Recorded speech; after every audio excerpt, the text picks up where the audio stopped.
오늘 본문 말씀은 저와 여러분들이 잘 아시는 그 말씀입니다. 한 주인이 하나님께 돌아오는 것을 하나님께서 얼마나 기뻐하시는지를 알게 하시기 위해서 주님이 전하신 비유의 말씀입니다. 우리는 이것을 이제 줄여가지고 돌아온 탕자 이야기로 잘 기억하고 있습니다. 이 앞전의 내용을 간략히 살펴보면요. 한 아들이 이제 아버지의 유산을 미리 받아서 아버지를 떠나서 먼 나라에 가서 허랑방탕하게 살면서 재산을 탕진하게 됩니다.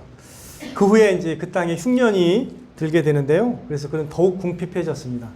어쩔 수 없이 이제 이 아들이 남의 집에 빌붙어서 살게 되었는데요. 하는 일이 이제 돼지를 치는 일을 이제 맡게 됩니다.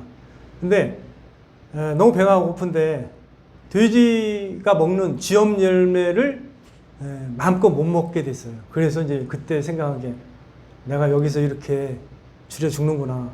우리 아버지 집에는 양식이 풍족한 품꾼들, 종들이 얼마나 많은가 이런 생각을 해보면서 이제 마음의 결단을 내리고 오늘 본문 말씀이 이제 이어지는 것입니다.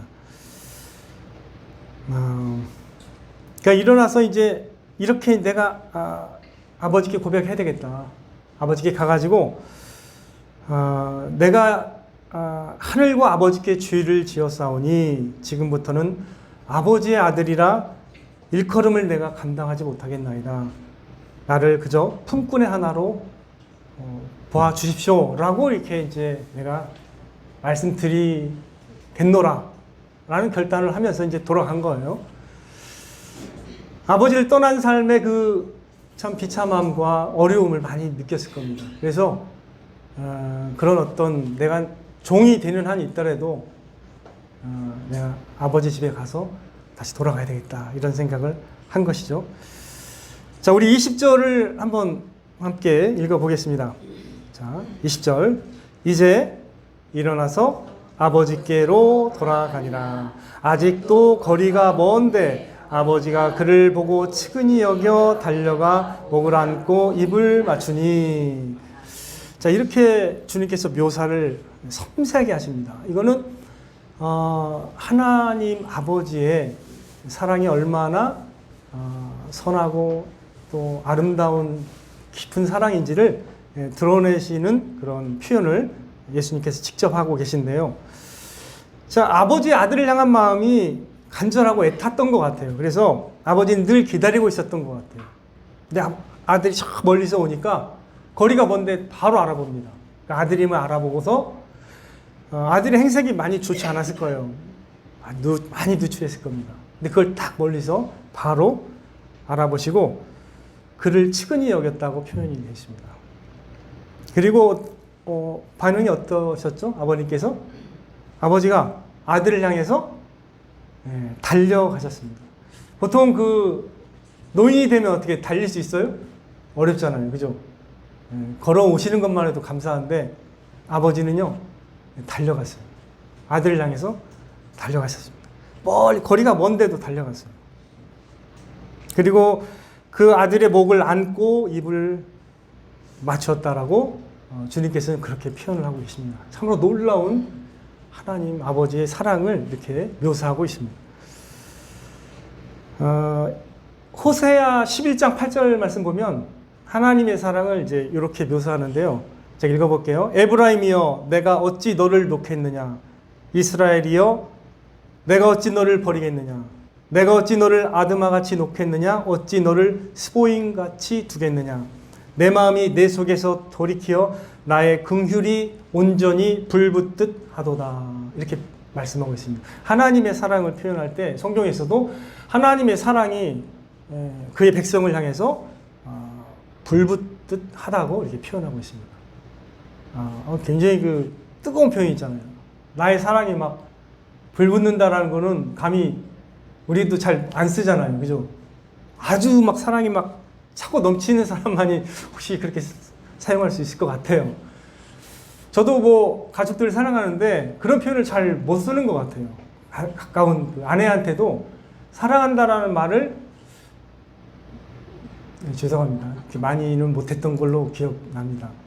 이 참 이게 잘 못하잖아요. 근데 이 하나님도 불붙듯 하나님의 사랑이 긍휼이 불붙는 듯하다라고 표현한다는 것은 놀라운 표현입니다. 하나님은 그렇게 애타는 사랑과 긍휼로 아들을 반기는 아버지의 마음이 바로 하나님의 마음임을 우리가 알 수가 있는 것입니다. 이렇게 놀랍게 아버지가 이렇게 사랑을 표현했음에도 불구하고 아들은 어때요? 많이 위축되어 있잖아요.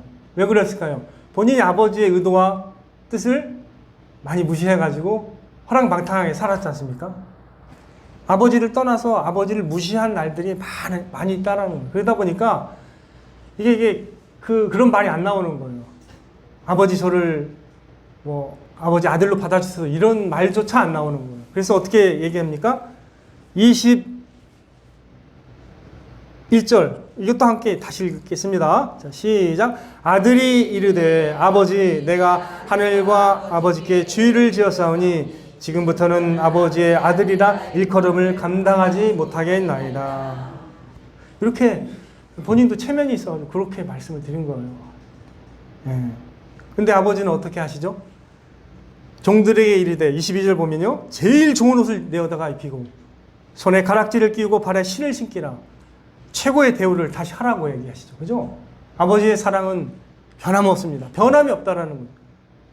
이전의 잘못을 기억하고 뭘 얘기하지 않아요. 그냥 그대로 받아주십니다. 받아주시면서 아들의 위치로 최고의 지위로 다시 높여주시죠.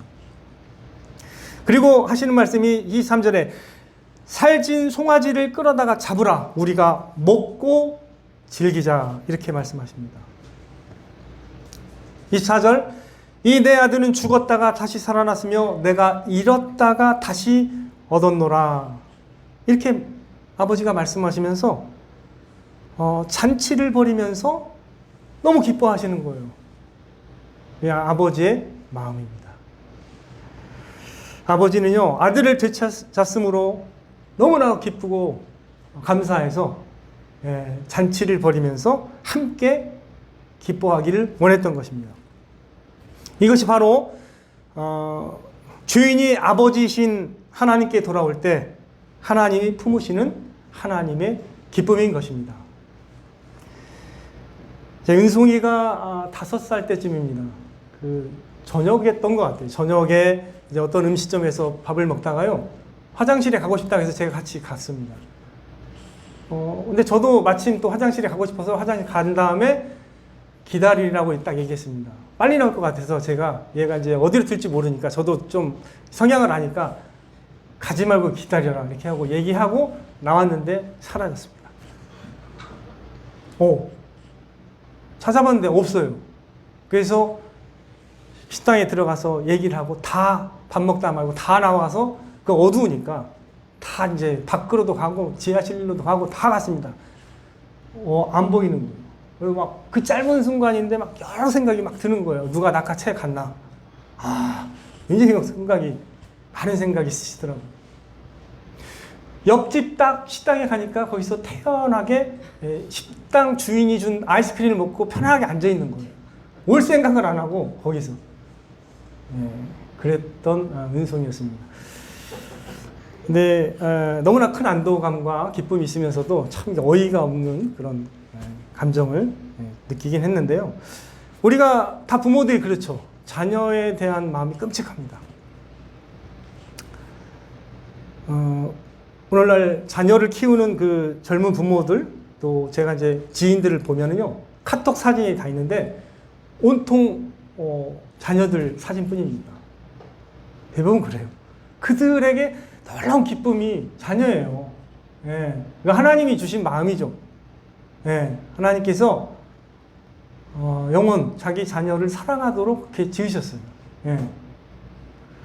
성경에는 이렇게 말씀합니다. 시편 127편 3절에 보라 자식들은 여호와의 기업이요 태의 열매는 그의 상급이로다. 이 자녀가요 하나님이 주신 기업이에요. 재산입니다. 어떻게 보면 여호와의 기업이라고 했고 하나님의 주신 상급이라고도 말씀하셨습니다. 자녀가 특별히 태어날 때 여러분들의 감정은 어떠셨던 것 같아요? 저는 참 가장 그 경이로운 순간 중에 하나가 아닌가. 생명이 태어났을 때 그 너무 소중하니까. 특별히 또 자기를 닮은 생명이 태어났잖아요. 얼마나 감사가 되고 기쁩니다. 그래서 이게 생명이라는 것은 굉장히 귀한 것이고, 특별히 자기의 자녀는 놀라운 자기의 기쁨이 되는 것이죠. 그래서 자녀가 부모의 기쁨이며 사랑인 것을 우리는 계속 우리도 경험하면서 자라왔고요. 또 자녀가 잘 됐을 때 사실 자녀가 기뻐하는 것보다 사실 부모가 더 기뻐하는 걸 많이 보게 됩니다.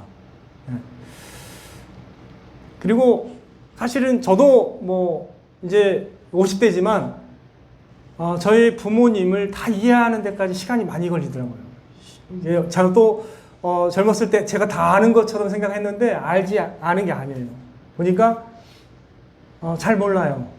부모님의 사랑조차도 잘 모르는 경우가 많았음을 나이가 들어가니까 깨닫게 되더라고요. 우리 육신의 부모의 사랑도 깨닫는데 좀 시간이 걸리는 것을 저는 인정합니다. 저 자신조차도 아버지 사랑에 대해서는 좀 둔했어요. 아버지가 말씀이 많이 없으시거든요.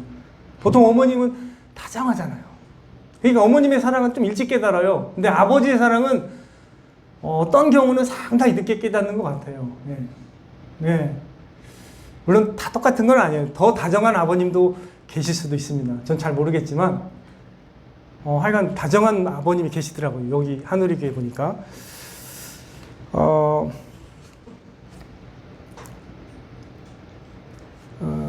그래서 이제 우리가 어떻게 보면 하나님 앞에서 우리가 다 모두가 또 부모도 되어보고 또 자녀도 되어봤는데요.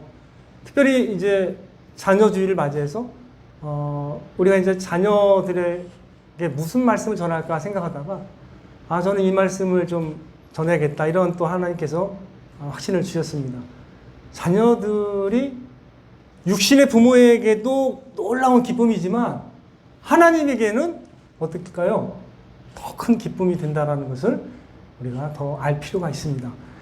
이 땅에서 아버지와 아들의 관계, 또 이 땅에서 부모와 자녀와의 관계는요, 복음의 관점에서 매우 중요합니다. 여기서 아버지는 하나님을 비유합니다. 모든 사람은 사실상 넓은 의미에서 하나님을 떠난 아들과 같습니다. 목사인 아들 저조차도 사실은 처음에는 이 탕자의 비유가 남 얘기인 줄 알았어요. 근데 성경을 읽고 또 배우고 공부하면서 느낀 거는 나의 얘기구나. 하나님의 그 넓은 그 사랑을, 또 하나님이 하나님께 돌아오는 그 한 사람을 이렇게 하나님이 기뻐하신다는 것을 알게 하시기 위한, 모든 사람을 위한 말씀이라는 걸 깨닫게 되었습니다.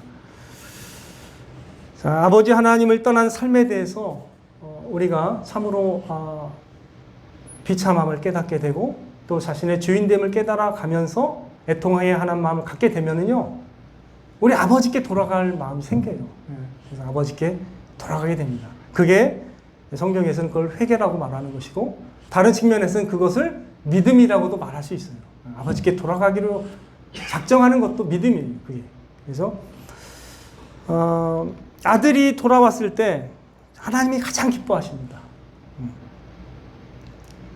주님의 이 비유의 말씀을 통해서 하나님이 참으로 놀라운 사랑을 베푸시는 우리의 아버지이시라는 것을 하나님은 가르쳐 주길 원하시는 것이고, 또한 하나님 아버지께서는 돌아오는 자녀를 놀랍게 기뻐하시는 그 하나님의 기쁨으로 기뻐하신다는 것을 우리가 알기를 원하시는 것입니다.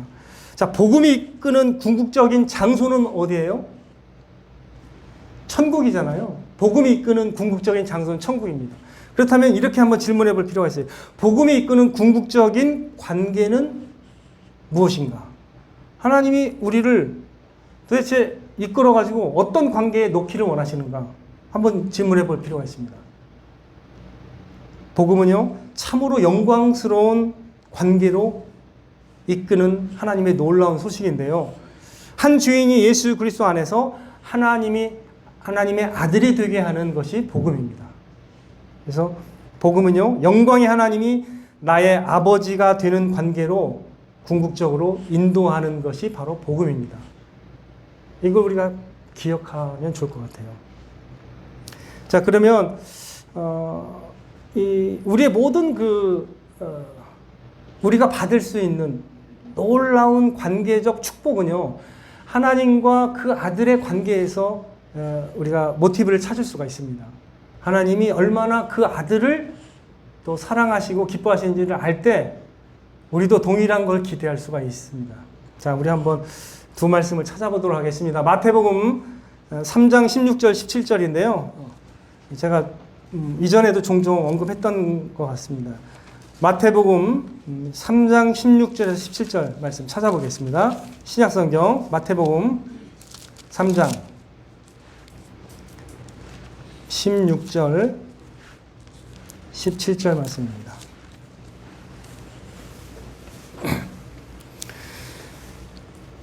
자, 같이 읽겠습니다. 시작. 예수께서 세례를 받으시고 곧 물에서 올라오실새 하늘이 열리고 하나님의 성령이 비둘기같이 내려 자기 위에 임하심을 보시더니 하늘로부터 소리가 있어 말씀하시되 이는 내 사랑하는 아들이요 내 기뻐하는 자라 하시니라.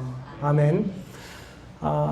성부 하나님, 그리고 성자 예수 그리스도, 그리고 성령 하나님이 함께 등장하는 굉장히 중요한 장면입니다.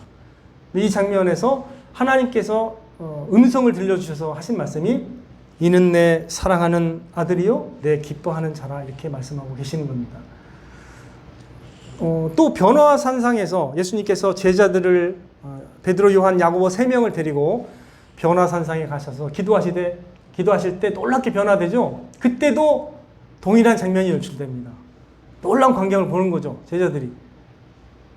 그때도 이렇게 묘사되어 있는데요. 마태복음 17장 5절, 이것도 한번 찾아보겠습니다. 마태복음이니까요. 마태복음 17장 5절. 그 뒤로 좀만 가시면 마태복음 17장 5절 말씀.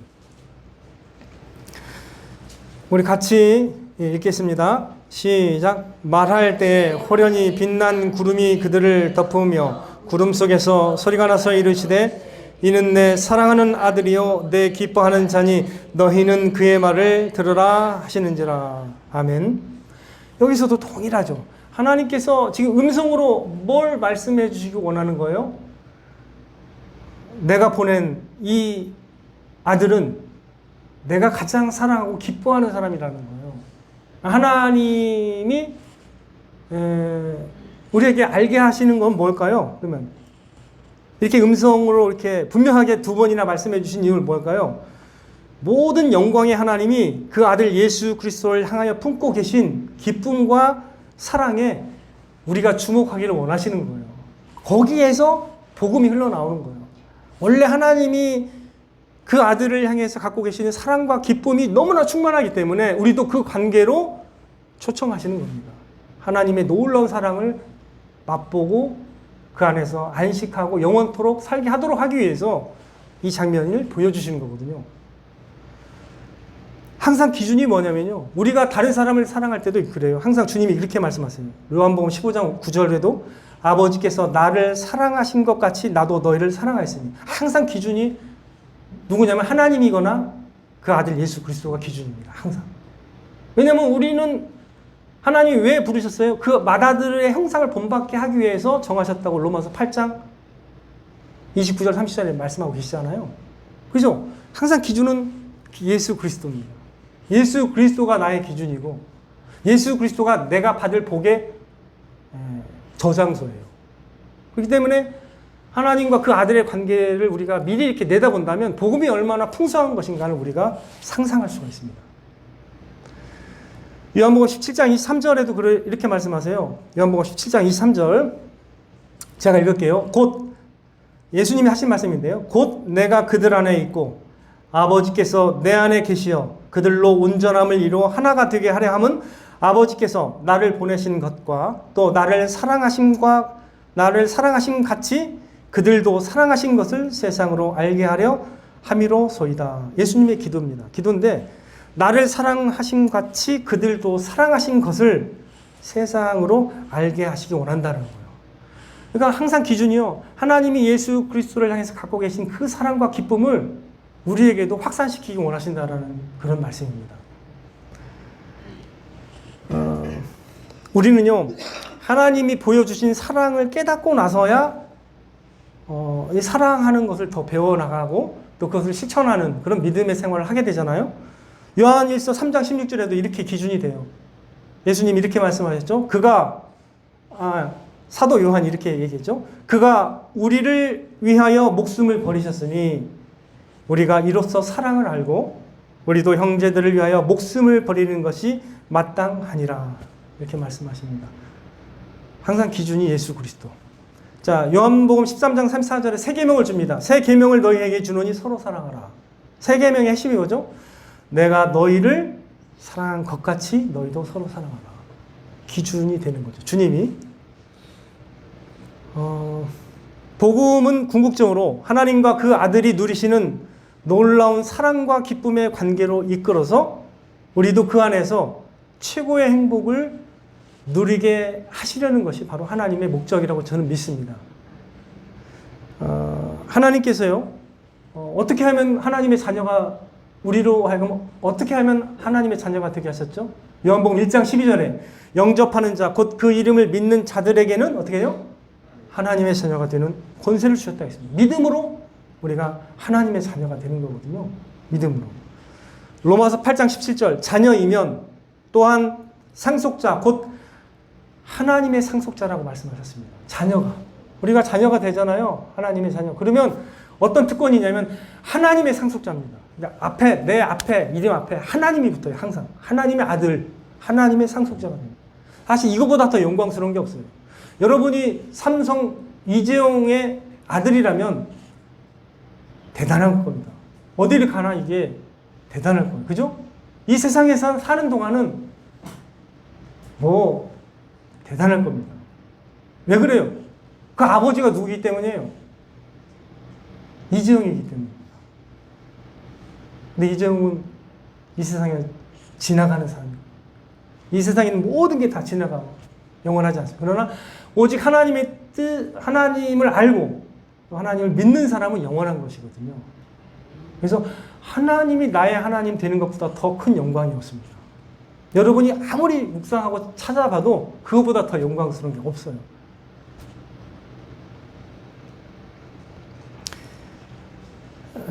우리는 하나님의 상속자요, 또 그리스도와 함께한 상속자라고 성경은 선포하고 있습니다. 그래서 이걸 믿어야 됩니다.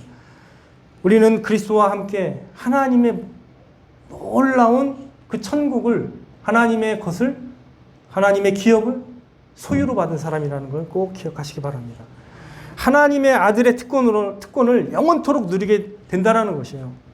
사실 이것보다 더 놀라운 영광이 어디 있겠습니까? 놀라운 복이 이것보다 더 어디에 있겠습니까? 그 아들을 향하신 하나님의 기쁨이 우리가 장차 누리게 될 복인 줄 믿습니다. 그 아들을 향하신 하나님의 기쁨이 예수 그리스도를 통해 우리에게 흘러 넘치게 되기를 하나님은 원하십니다. 하나님이 그 아들을 기뻐하신 것 같이, 그 아들을 사랑하신 것 같이 저와 여러분을 기뻐하시며 사랑하시기를 원하시는 것입니다. 우리의 자녀들은 이러한 그 하나님의 관점으로, 성경의 관점으로 자신의 인생을 바라봐야 됩니다. 오늘날 이 세상은 이렇게 이제 많이 권면을 해요. 네 인생은 너의 것이다. 그래서 약간 독립성을 주려고 막 그렇게 또 한 좋은 측면일 수 있어요. 그러나 성경적으로는 그렇게 뭐 좋은 측면은 아니에요. 왜냐하면 스스로 자기 일을 해야 되는 건 있지만 그렇다고 해서 그러나 인생이 나의만의 것이다 생각하는 것은 오해입니다. 그렇지 않습니다. 하나님과 연결이 안 된 인생이 없어요. 다 하나님이 지어주셨고 하나님의 뜻이 나의 삶에서 이루어져야 됩니다. 기도 제목처럼 이 땅에서 이루어져야 된다 할 때 이 땅에서 제일 먼저 이루어져야 되는 건 누구예요? 자기 자신의 삶에서 하나님의 뜻이 이루어져야 되는 거예요. 그래서 여기에서 하나님의 관심과 하나님의 그 지배에서 이탈된 사람은 본래 없어요. 그러나 이제 우리가 또 자유의지가 있기 때문에 떠나갑니다. 하나님 젊을 때. 떠나갔다가 뒤늦게 돌아오는 경우도 있죠. 대부분 그렇게 되는 사람도 많이 있는데, 그러나 우리가 지금 우리 교회 안에서 살아갈 때 우리 자녀들은요, 이 인생관 또 세계관을 자기가 품을 때 하나님 중심의 세계관을 품어야 됩니다. 하나님이 나의 인생의 주인이시다, 이 생각을 해야 돼요. 하나님을 나의 인생관에서 세계관에서 배제시키면 안 됩니다. 그러면 이제 곧바로 탕자가 되는 거예요. 근데 그거보다는 좀 빨리 주님께 돌아오는 것이 놀라운 특권을 누릴 수 있는 좋은 것이기 때문에 저는 여러분들한테 하나님을 떠나라고 말씀드리지 못합니다. 결코 하나님 안에 있는 것이 가장 큰 축복이기 때문이죠. 이사야 55장 6절에 7절, 너희는 여호와를 만날 만한 때에 찾으라. 가까이 계실 때에 그를 부르라. 악인은 그 길을 불행한 자는 그의 생각을 버리고 여호와께로 돌아오라. 그리하면 그가 긍휼히 여기시리라. 우리 하나님께로 돌아오라. 그가 너그럽게 용서하시리라. 이렇게 말씀하십니다. 하나님은 우리와 우리의 자녀들이 돌이켜 하나님께 나올 때 기쁨으로 받아주십니다. 찬송가 527장 한 번 더 불러보도록 하겠습니다. 찬송가 527장.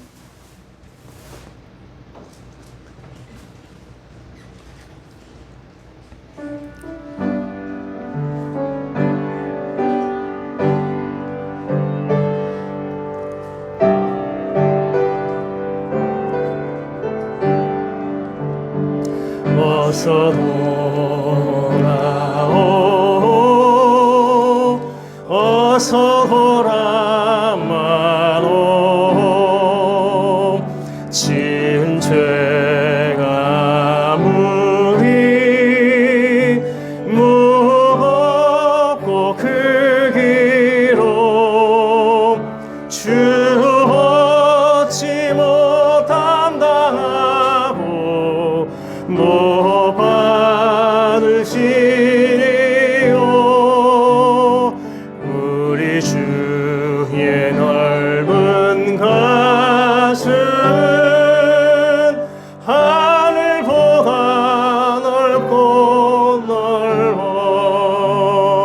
어서 돌아오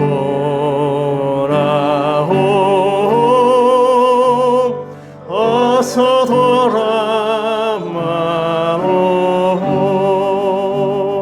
우리 주는 날마다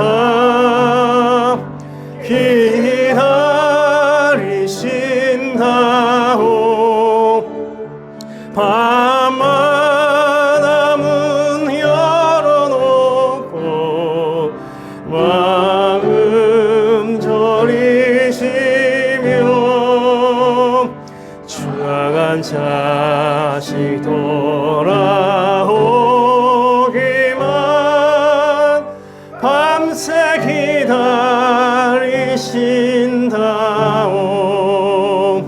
어서 돌아오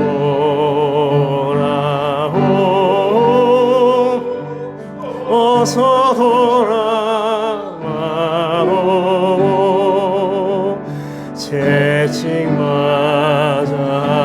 봐도 주님의 손으로 때리시고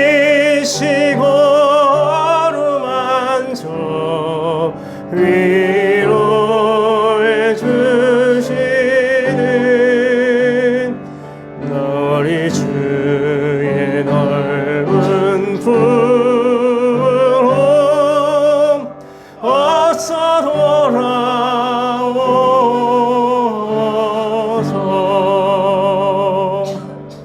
아멘. 하나님의 기쁨은 예수 그리스도 안에서 하나님께로 돌아오려고 하는 모든 자녀들을 향해 열려 있습니다. 우리 모두 다 하나님이 기뻐하시는 또 아들이요 딸로서 믿음과 소망을 품고 살아가시는 은혜가 있기를 소망합니다. 우리의 자녀들도 바로 그러한 하나님의 기쁨과 사랑을 놀랍게 누려받는 참된 아들과 딸이 되어 가시기를 주님의 이름으로 축원드립니다.